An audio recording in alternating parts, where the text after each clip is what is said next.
Hey, True Believers, Englentine here with another Comic Book Origins. This is where we take a look at the very first appearance of any comic book superhero, villain, or team. And today we're looking at Rebecca Buck, the Tank Girl, first appearing in a comic book I could not find. I failed this time around, gang.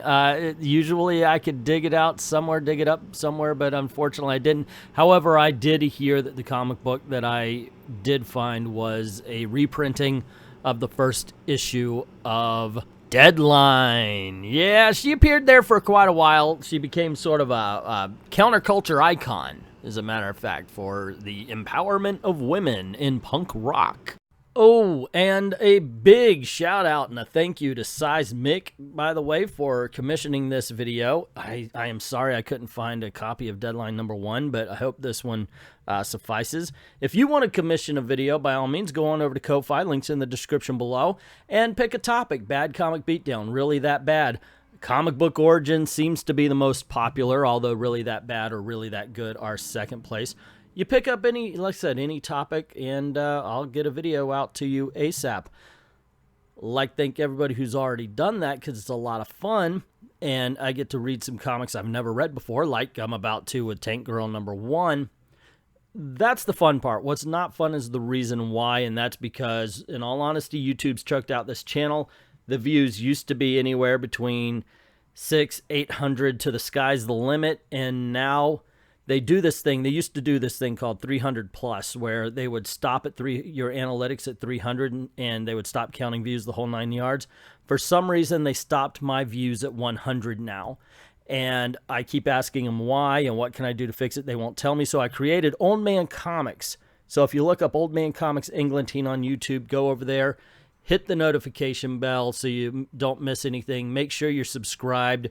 All the videos eventually are going to be over there.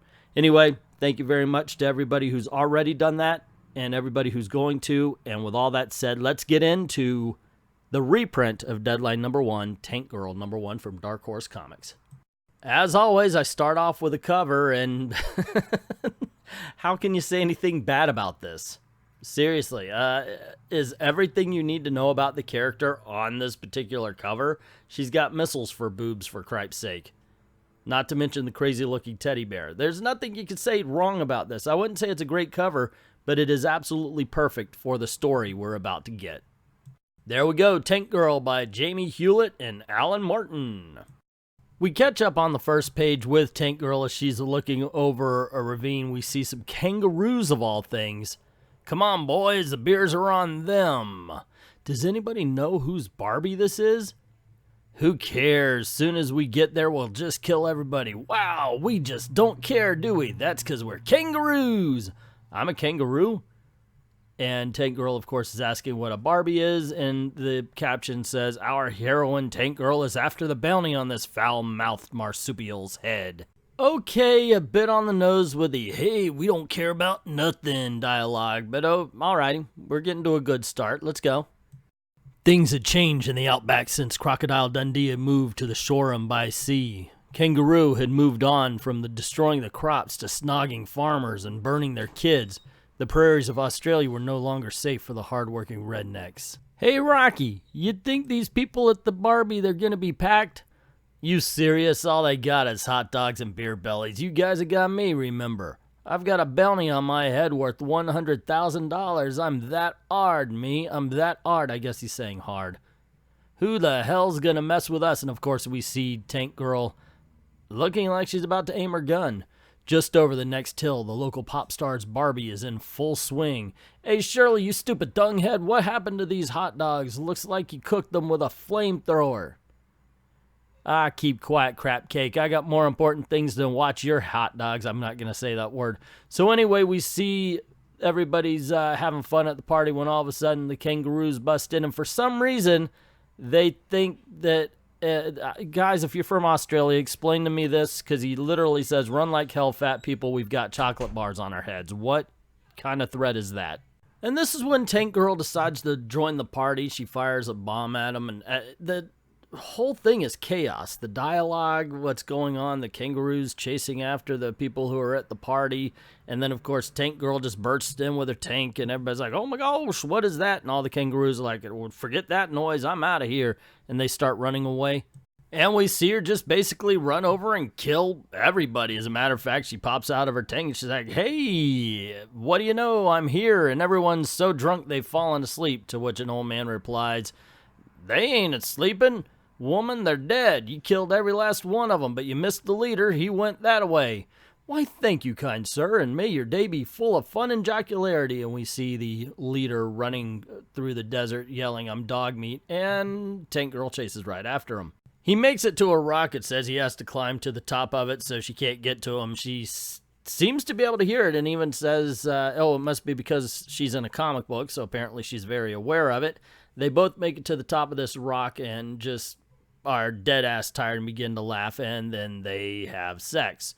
The kangaroo looks at him and says, well, I guess that means you're going to let me go, and she shoots him saying, nope, and then looks at the audience and says, if you're a tank pilot, stick to your guns, don't be greedy, and take up some sort of bounty, or so forth, or so on. And that's our introduction to Tank Girl. Not the first issue, we're not done yet. I just want to point out that I do like these first opening pages because, one, it establishes the character in just a few panels that she's in it, and two, it establishes the world, but it really does take advantage of all the craziness that the medium can bring to us.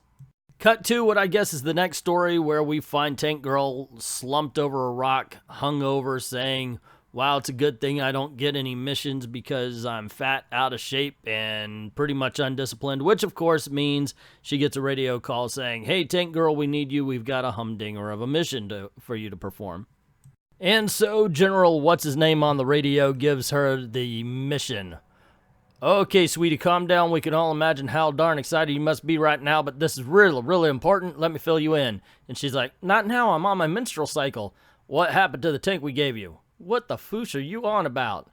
Never mind. Here's the mission. There's going to be a big party in Sydney Harbor at 4:30 this afternoon. All the world's biggest trade delegates will be there.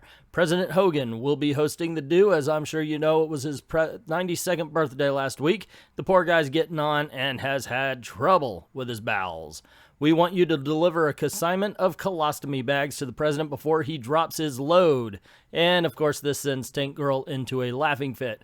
I'm sure you can imagine the importance of this mission. Can you do it? And she says, no sweat, and heads out.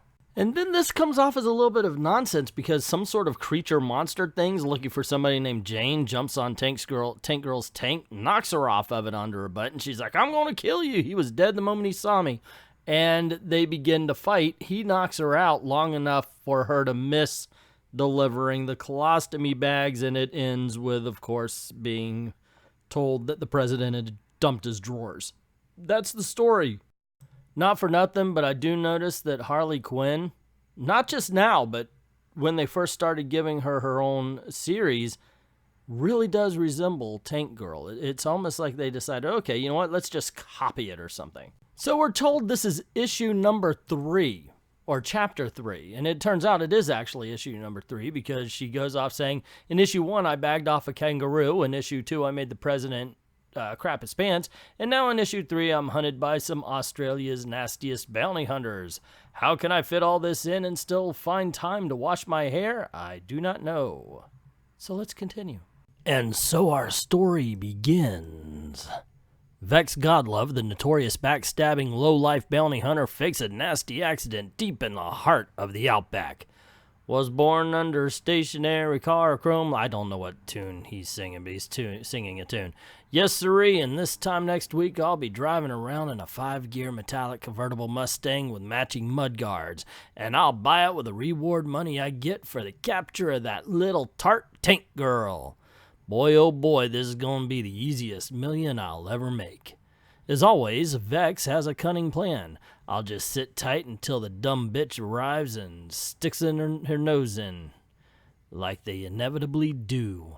Reckon I'll start by breaking her legs, then I'll stomp up and down on her backbone until it snaps into tiny little pieces after all. She's just a weak, pathetic woman. She's no match for the awesome multitude of Vex God. And, of course, that means that she's behind him. And then they throw some witty banter back and forth where she's holding a reversible skin gun that can, I guess, skin him. And he's like, hey, I've been here for 2 years. She's like, no, you haven't. I passed by this thing 3 times and you haven't been in there. He goes, hey, you don't need to be so nasty. She's like, I'm hunted. I could be as nasty as I want to be. So she says, hey, I'm going to show you all these violent weapons I've got. And he's like, oh, dumb bitch fell for it. And she's like, oh, here I got a gun that expands a man's testicles 10 times its original size, and that kind of gets him scared. And at some point, once again, she ends up chasing him down with the tank where he doesn't do so well against the tank. And she's like, ooh, he must have had a heart attack or something, even though obviously he's been crushed by a tank. And then she's like, oh, come here, little koala. You look so cute, and starts playing with the ears, but then the koala tells her to get her hands off of him. And at that point in time, she hears a jet, which promptly crashes right next to her. And I'm beginning to believe that Misters Rhyme nor Reason have bothered to show up for this comic book today. So she finds out the people on the plane were on a holy quest, but they quickly say, no, we're going to a Christmas party. And she's like, well, why you blame the devil for your plane crashing? And they said, well, we're flying along when all of a sudden the pilot's balls just increased in size about 10,000%. I got to admit, I kind of laughed at that one. Good job, Tank Girl. You made me giggle.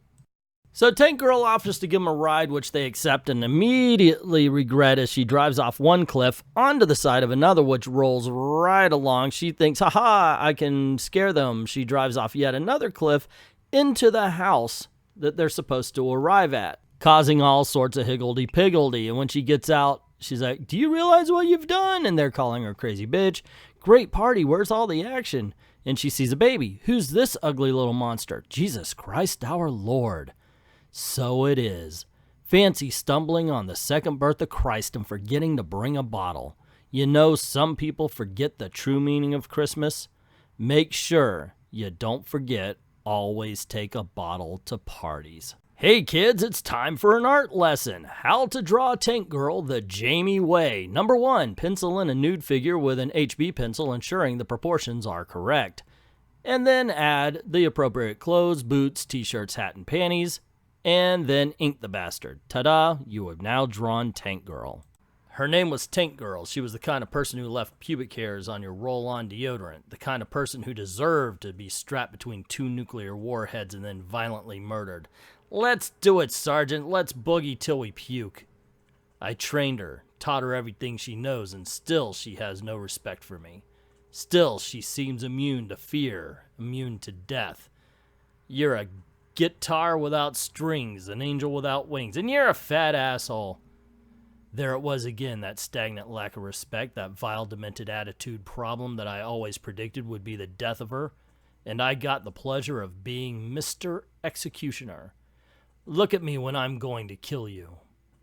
The male ego rides again. Should I faint or scream? I kicked hard and the booster whipped the tail fin. I was away. Scream, damn you, scream! Boy, oh boy, have I got a surprise for you, dirtbag. And all of a sudden, missiles shoot out of Tank Girl's boobs, crushing who we find out is Sergeant Small Unit, who is now so fearful that Tank Girl will kill everybody that he decides they're on a holy quest to destroy her. Sounds familiar. Okay, so they decide to use the Psycho Squad to go after Tank Girl. Then we cut to Tank Girl's crew, and they're hanging around their little pit or whatever, and they're talking about how they're not really wanting to be chased around by the law anymore. And one of Tank Girl's friends suggests getting plastic surgery, and Tank Girl's like, wow, can they make me look like Barbie Benton? And the friend is like, dude, you already look like Barbie Benton. You really should go for the Margot Kidder look. But she's like, hey, my boobs are too big. And he's like, yeah, dang right on that. And then we cut back to Sergeant Small Unit, who wants bigger missiles on his vehicle. And it's just a hodgepodge of scenes that really have no segue or anything between the two of them. So it's a little bit confusing. But yeah, anyway, let's continue. And we find out that the plastic surgeon that her friend wanted to take Tank Girl to doesn't use surgical tools but uses voodoo, and he ends up turning her into kind of a mess. And then, of course, the sergeant rolls up. The Sergeant Small unit rolls up in his tank wanting to kill her. So there you go. We're all caught up. So Sergeant Small unit yells to them, "You in the shack, this will be your only warning. Come out with your hands up by the count of 10, otherwise there will be trouble." And so the voodoo uncle decides, "Okay, don't panic, kids. I got a secret trap door in the back room. It leads to a mound of rocks behind the shack. We can make a clean getaway. It's the least I can do after messing up your pretty face." "Great, let's go, boys." So they all get to the hole, and of course the nephew goes first, and Tank Girl's like, "Hey, what's the matter with you, Stevie? You tan your pants? Whatever happened to ladies first?" But as Tank Girl's climbing down, the voodoo kicks in, and she becomes way too fat for the hole, deciding she'll try to trick Sergeant Small unit. She says, "Hi, guys, you must be looking for Tank Girl. She's in the back room, powdering her nose. Feel free to go in and rough her up as much as you like." Sergeant Small unit isn't having any of it. "Funny, wise ass. Don't think you're gonna pull the wool over our eyes. Well, talk about Sod's Law. The after effects have worn off and I'm back to normal again. Okay, boys, put the cuffs on. It's a fair cop." "No cuffs, Tank Girl. We're not taking you back with us. You're gonna die right here." "You bastard, you always did have a chip on your shoulder when where I was concerned. What's your problem, Dog Breath? Is Small Unit your surname, or is that your frustrated little problem? Come on, spit it out." And just as she says that, her boobs grow to enormous length, crushing him just like in a dream, and he yells, "No more talk, just oh my God. It's another dream, another terrible nightmare. When will it stop? When will I be free? Mercy." And they watch as all the Nightmare Squad watches as he drops to his knees. "What does he mean, a dream?" Tank Girl says. She pumps back up really fat. And Sergeant Small unit puts his gun to his head. Unit's mind can no longer withstand such torment. "Gotta wake myself up before she crushes the life out of my soul." And he pulls the trigger. A bloody end for the obsessed Sergeant Small unit. But what of the Nightmare Squad? Well, they certainly weren't infamous for their intelligence. "You heard him, boys. He says we've got to wake ourselves up before she crushes the life out of our souls." And they all begin to shoot themselves in the head. Seconds later, blood and guts settle, and Tank Girl frantically searches for a morale to sum up this rip-snotting humdinger of a story. 21 years old. And you're wearing 5 idiots' brains around your face because they blew their heads off right next to you, and you're supposed to think of a morale, to make it all seem worthwhile? Well, screw that and take it any way you want it. And there you go, gang. That is the first appearance of Tank Girl. Actually, it's more than just the first appearance. These are the first few stories that would have appeared in Deadline. What do you think? Let me know in the comments below. I kind of liked it. It's a little bit out there by that. I mean, there's really no structure to it. So if you enjoy the chaos, you're going to love it. I thought it was all right. Let me know what you think in the comments below.